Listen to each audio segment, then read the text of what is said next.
Hey, Chris Lipe here with why your voice dries out and what you can do to make sure it doesn't dry out and what you can do to get your voice hydrated again if it does dry out. Please like and subscribe to the channel and turn those notifications on.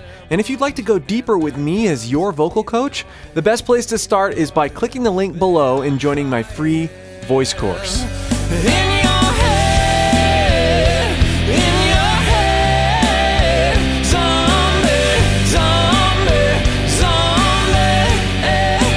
And be sure to check out the full cover I did of Zombie by the Cranberries. I left that link in the description also.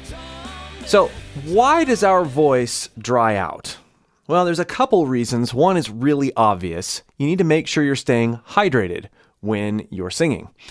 This is not drinking things with a lot of sugar. This is not drinking coffee while you're trying to sing. It's not even drinking tea while you're trying to sing. It is water, room temperature water.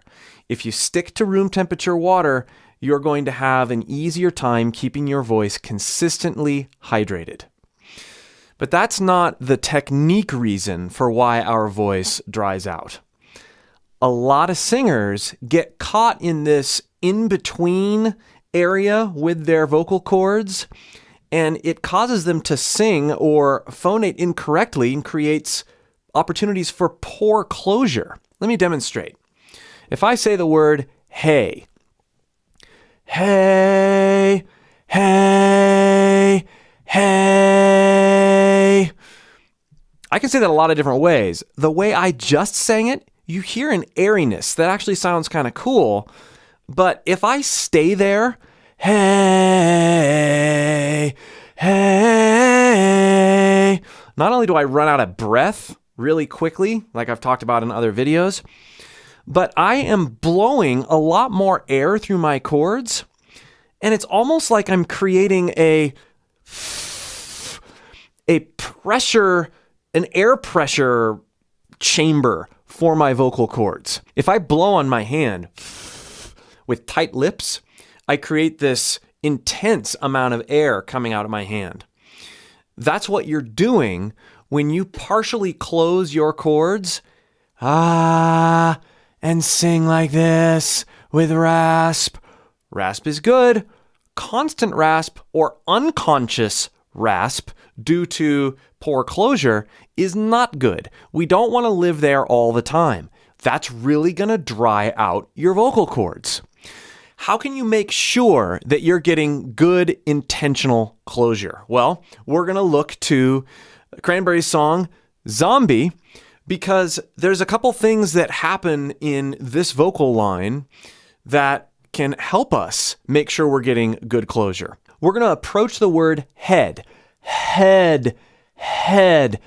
That word starts with an H, and what we're doing is we're practicing bringing our chords together. They're starting with partial engagement. Ha, ha. This is what's known as a soft onset. Head, and then we're bringing them together and we're measuring, using introspection, measuring our closure.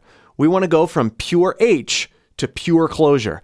Head, head, not this. Head, head, head. Feel this out. Do the difference, right? Try it both ways so that you know which is the right way and you can feel that difference. You'd be surprised how many vocalists have never done something like this and really thought through what their notes are like, what their closure's like. Head, head, head, head. Bring that note forward. Head, head. But start with the H so you can practice bringing those chords together from open with the air going through. The second way we're going to look at this is that famous chorus line.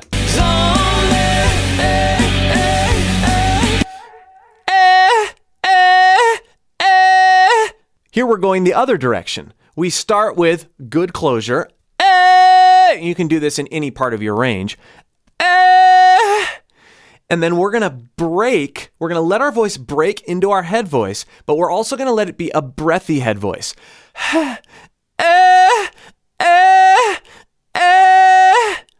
Zombie.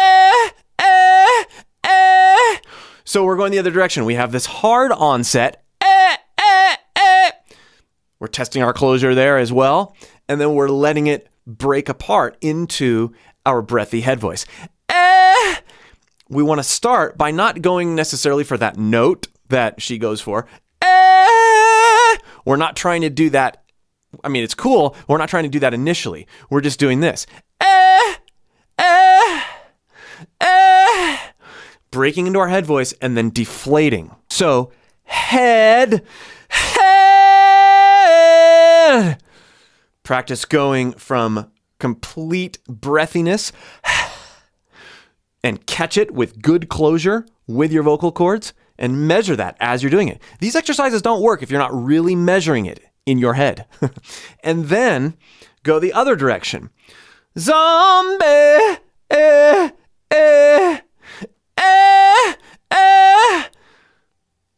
And if you really want to take it to the next level, go for that pitch.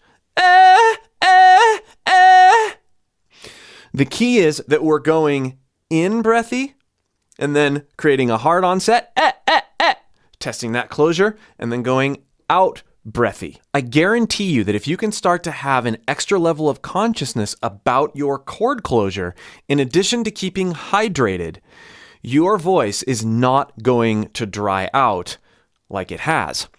And this goes for really any style of music. Lots of people complain about their voice drying out when they go to scream or when they're really aggressive. Well, it's all about how you blow your air. And as you work on the muscle memory associated with the techniques that I've talked about in this lesson, then start applying them to your more aggressive techniques, your voice is not going to dry out, and you're going to have more longevity and better tone in the long run. Let's mess around with this over the track in kind of a loose way and see what happens.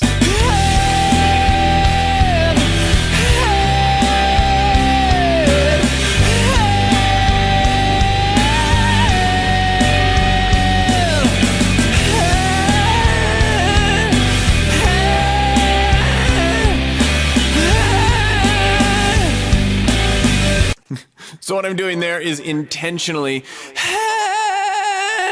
not closing after that H on that note. And in that range, that's really, you can really hear a problem there. If I did that a lot, in fact, I felt it, my voice would dry out a lot. There'd be all sorts of ticklies going on.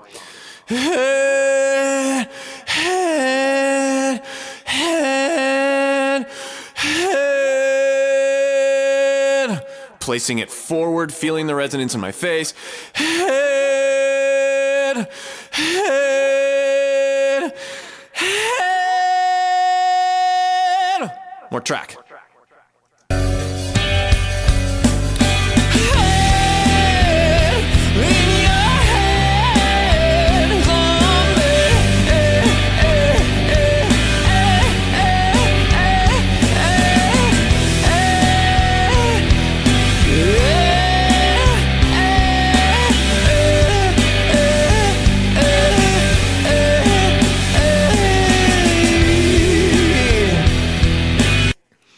Releasing hard onset, chord closure,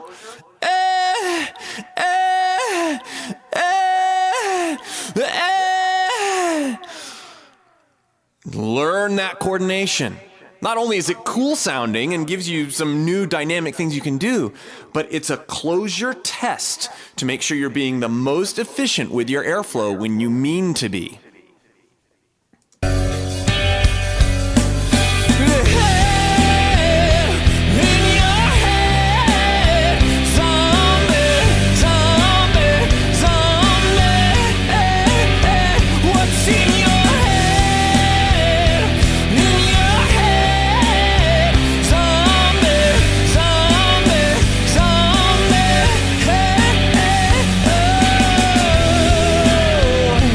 So the next time you catch your voice randomly drying out, make sure you've grabbed that room temperature water and run yourself through these awareness drills to recenter your voice. Make sure your closure is intentional and good, and your voice will regain its moist, malleable way of working. I will say this, if you've blown too much air for too long of a time in a vocal session, sometimes you just got to take a break and make sure that you're not doing damage by going too hard too long. That said, if you do these awareness exercises and you come back the next session, you're going to have a better mind for closure and overall vocal health because of these exercises and this approach. Again, if you'd like more help and you'd like more exercises like this that are kind of unconventional in developing your own voice, click the link below and join my free voice course. We'll see you for more.